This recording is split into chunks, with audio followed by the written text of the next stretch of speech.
Last week it was the Super Bowl. This week it's the Oscars. So there is nothing that's going to stop me from reviewing one of my favorite shows on television right now, and that is The Outsider. We're talking episode 6, where Cuoco is trying to prevent Holly from passing on the information she got. We also see that for the very first time all season, all of our main cast is in one scene, and we're going to talk about that awesome scene. And also, old Jackie boy gets a visit from the dead.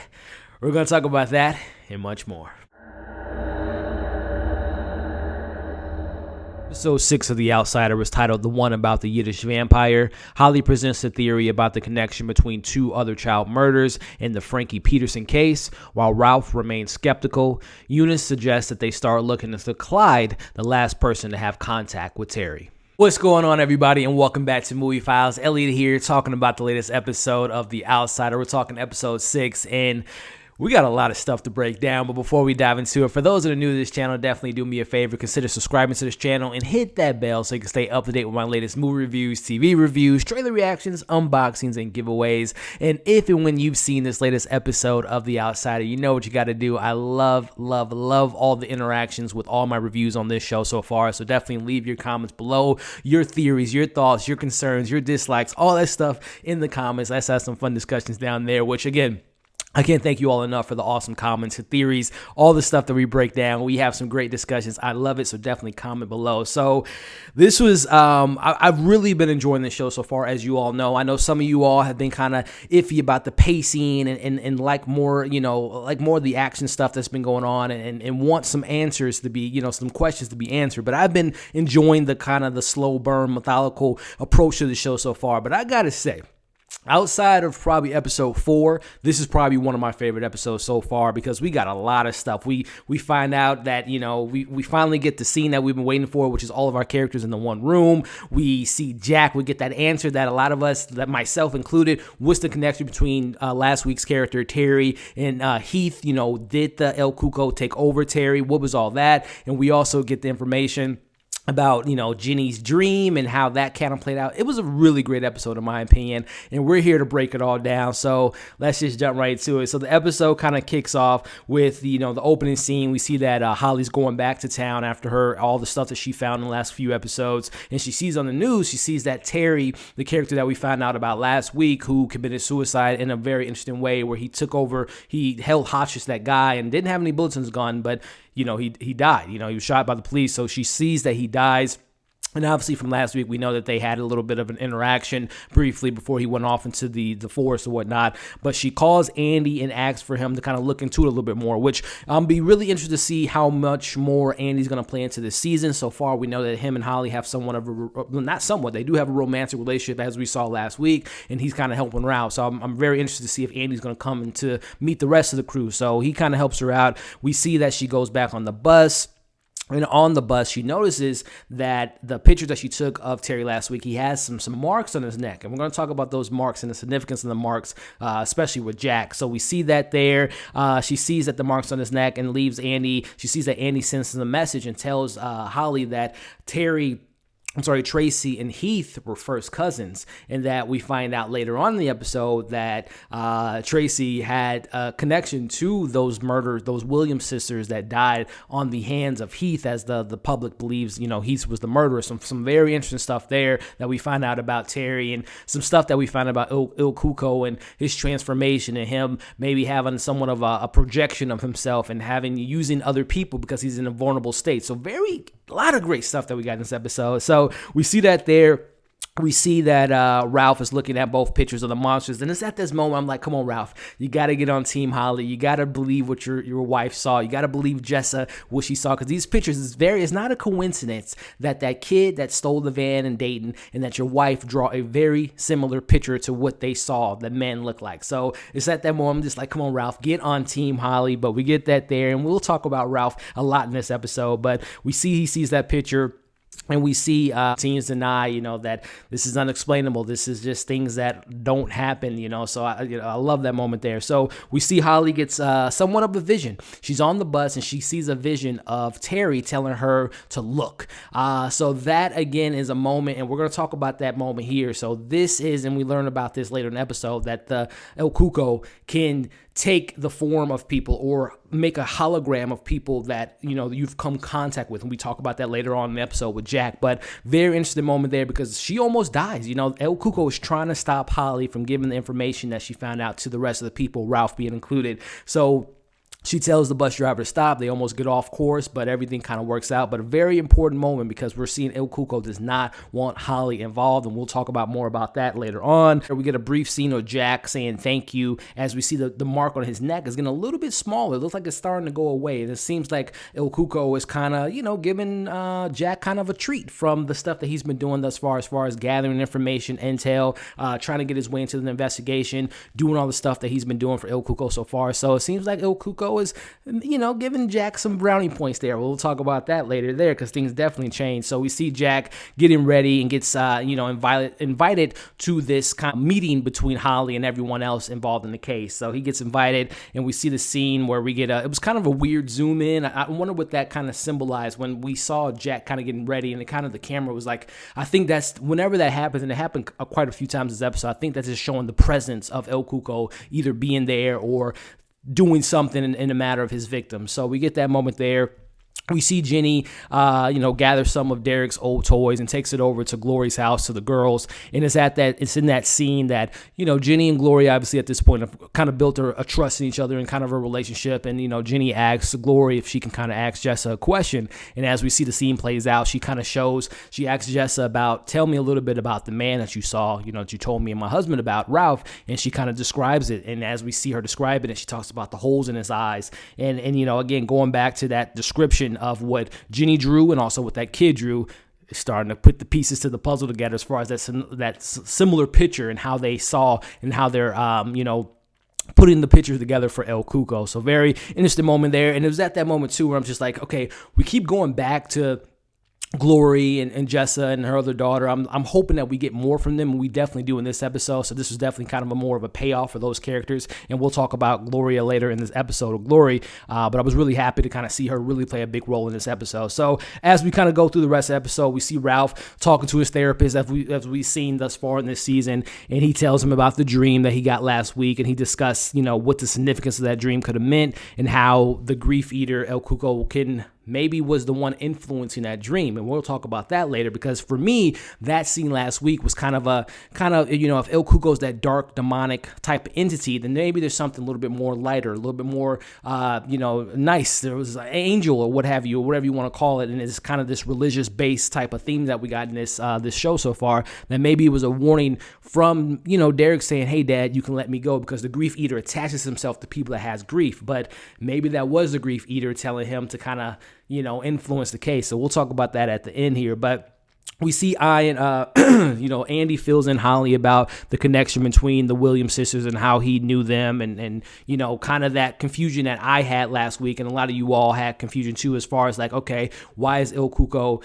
using Tracy if he already had Heath? So we kind of put that, he's in a vulnerable state, so he had to have two people kind of help him out to kind of get these, to kill those girls. So a very interesting moment there. We see Jack pick up Holly from the bus, and he shakes her hand, which I was like, I hope he doesn't scratch her or do anything like that. But we know that at this point, and this was another big topic of conversation last week, was, okay, are there two Jacks? And I think this episode may have answered that, which it is.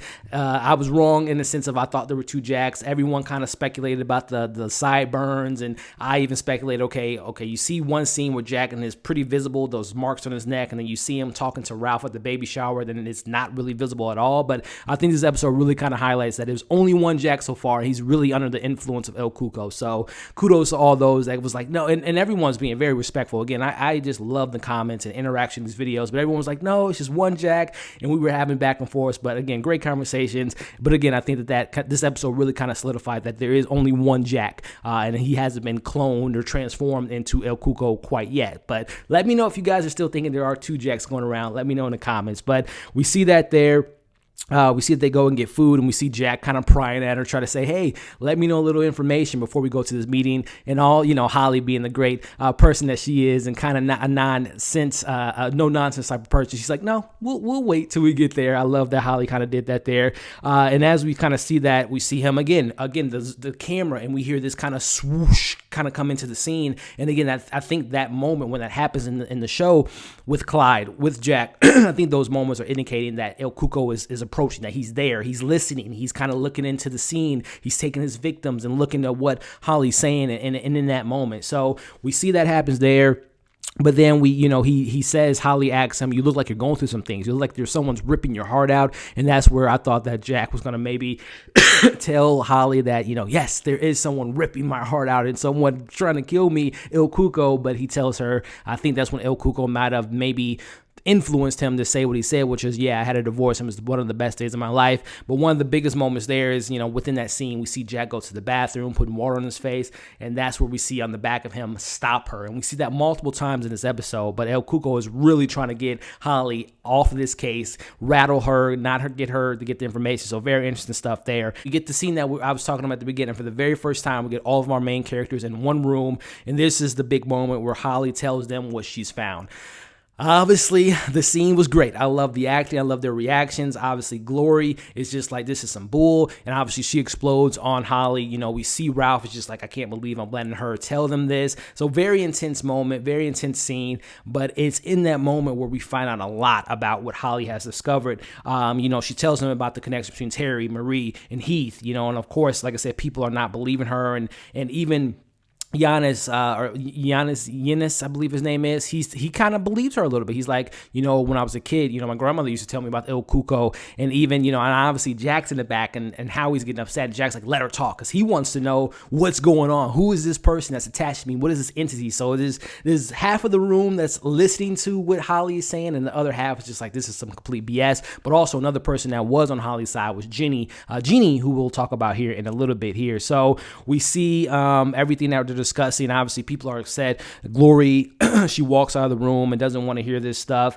But she also, one thing that Holly brings up is we need to find the person that's been affected. And as the audience knows, we know that Jack's been affected and we know that Clyde has been affected. But who is going to be the next person that's going to commit the murder? Let me know in the comments below. Do you think it's going to be Jack's going to do something as we kind of wrap up this review in a little bit, or you think it's Clyde? Let me know your thoughts in the comments. So from there, we see Holly gets invited to stay with Ralph and Glory, or Ralph and his wife there. But before that, we actually see, again, stop her. We see on his wrist or on his hands the word stop her. So again, Cuoco is like, do something to stop her before he catches me. So I like that moment there. We get a conversation between Howard, and I can't think of the other character's name, but it was a very fascinating conversation in my opinion, because I ask that question all the time. When we hear some of these more horrific, unspeakable crimes that are done around this world, I always think to myself, like, what human can do that?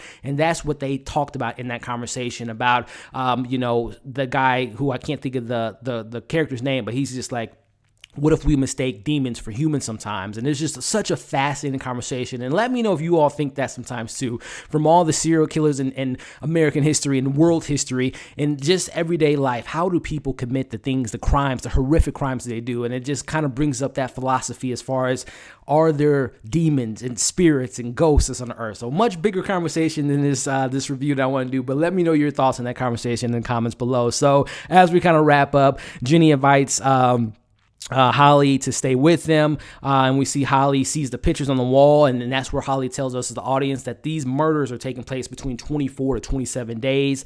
She points out that the pictures are the El Cuco doing his transformation. Very pivotal scene there. Holly goes and asks about the night of Jenny's encounter with El Cuco, which I thought was such a great scene. Holly Holly gets some tape. It's in that moment too where Jenny's getting the tape that I thought this was a funny moment where Ralph's kind of joking about El Cuco and saying, okay, well, he has a name. We're not calling him the thing or the creature. Very funny moment there, in my opinion. But in that moment too, it was a little bit of a tense moment between Ralph and Holly, because this is where Ralph is telling Holly that he doesn't believe her. There's people like you that live in their own reality. And Holly sticks up for herself. I appreciate Holly kind of sticking up for herself and saying, you know what? I know this stuff doesn't make sense to you, but you're going to learn. And I can't wait till Ralph finds out all this stuff and kind of gets on her same the page there. So let's talk about Holly's homemade entity home kit. She puts this stuff together, and that's where we see that there was someone sitting in that chair, and it wasn't maybe someone physically sitting there, but we find out that he might project himself. There might be somewhat of a hologram of El Cuoco. Very great moment there. And also within that moment, she suggests that he's shedding like a snake. So from there, Jack goes back home. He takes a shower, and this was really a creepy kind of moment for me personally while I'm watching this in the dark. We see someone scream out, "Jackie boy," and it sounded kind of like Pennywise for a moment there, but we see this was Jack's mom, and she beats the hell out of him. She jumps on him, beats him up really bad, and that's obviously El Cuoco taking that form of his mom, just like we saw early in the episode. El Cuoco taking the form of Terry on the bus where Holly was having that vision. So gets beat up. In the mix of that scene, we're seeing Glory kind of getting rid of Terry's clothes, and that was a big moment for her because we see Glory invites Ralph over, and they have a conversation, and this is where you're seeing Holly or Glory start to break down, and she says that she's starting to believe that her husband might have did those murders. We all know that he didn't, but if you put yourself in Glory's shoes, you can only imagine the stuff that she heard from Holly and all the evidence, and even though it doesn't make sense, she's starting to kind of go on the side of science versus what we all know is something more demonic and an entity out there. So very big moment there. We see that the cop Yunis, if I'm pronouncing his name wrong, I'm sorry, but Yunis, I believe his name, we see that he's watching Clyde because earlier in the episode, he was the one to suggest that we should keep an eye on him, which I'm glad that he's doing that. And it'll be really interesting to see what happens with Clyde and what he finds about him as he's kind of keeping an eye on him. Ralph opens up to Holly about the dream that she had about, her son coming. And that's where Holly was like, well, that was probably El Cuoco telling you to do certain things. And obviously Ralph doesn't want to hear that. So very pivotal moment there. And as we wrap up the episode, we see Jack's all beaten up from, his mother, Jackie boy coming to her and beating him up. And it's at that moment where you see the mark on his neck was at once smaller, but now it's a lot bigger than we've seen thus far. And he says, okay. And it looks like he's getting new orders from El Cuoco. He picks up Holly. He's trying to pick up Holly, but Holly comes to his house, and, they're in the car. We see him getting his gun loaded. And from that scene, Holly is such a smart character. I love her character. She says that, obviously at this point, Ralph or Jack has makeup from him getting beat up the previous night. And she says, you need to wipe that makeup off, and she puts the makeup or some wipes by his hand and kind of knocks it down purposely because as he bends down, she sees the marks on his neck. And it's at that moment there, Holly knows that El Cuoco is influencing and is manipulating Jack. Very great moment. We see it was just a great moment to end the episode, and it was just, to me, like I said, one of my favorite episodes so far. Holly gives all the information that she knows so far to everyone, and obviously there's some people that believe her, like Yunis, like Ginny. Like obviously Jack knows what's going on. I saw the preview for next week, which looks fantastic. I don't know if Jack's going to kill himself to prevent himself from hurting Holly, or if he's going to actually kill Holly. We'll see. Again, I thought this episode was fantastic in my opinion, from the acting, the writing. The pacing was really well done, and again, it was one of the best scenes. We got all of our main characters in one moment, so I really enjoyed this episode. I can't wait to see what goes down in episode 7. Again, I think that it's the answers we got in this episode, that there's only one Jack, that Terry was the one that did kill those girls. The El Cuoco is vulnerable, so he needed 2 people to kind of help him out at that moment. So like I said in the comments, let me know, who do you think is going to be the next person? Is it going to be Jack that's going to kill somebody, or is it going to be Clyde? Let me know your thoughts in the comments. Again, I have such a fun time reading the comments, responding to the comments, and I appreciate all you guys' support. Give this video a thumbs up. Subscribe to my channel if you haven't already. Check out my content that's on my channel now from my Birds of Prey review. I did a review for Netflix Lock and Key. I'll have my spoiler review for Birds of Prey coming out tomorrow, and so much more coming this week from Netflix reviews, trailer reactions, all that fun stuff we do on this channel. Thank you all for the continued support. We're almost to 2,000 subscribers. Help me get over that hump. And again, I can't thank you all enough. Thank you for watching this review, and we'll see you on the next video.